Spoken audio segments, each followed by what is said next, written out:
সেবা প্যাথোলজির পক্ষ থেকে নমস্কার। আজ আমরা কথা বলতে চলেছি একটি অত্যন্ত গুরুত্বপূর্ণ বিষয় নিয়ে, কিভাবে ডায়াবেটিস বা সুগার নিয়ন্ত্রণে রাখবেন।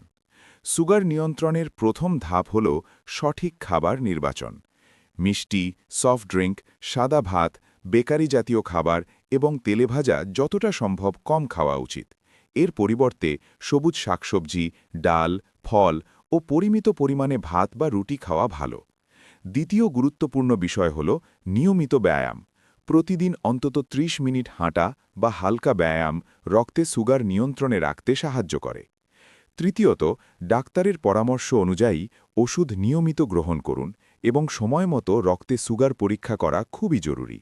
এছাড়া পর্যাপ্ত ঘুম, মানসিক চাপ কমানো এবং নিয়মিত ফলো-আপ, এই সব কিছু মিলিয়েই সুগার নিয়ন্ত্রণে রাখা সম্ভব।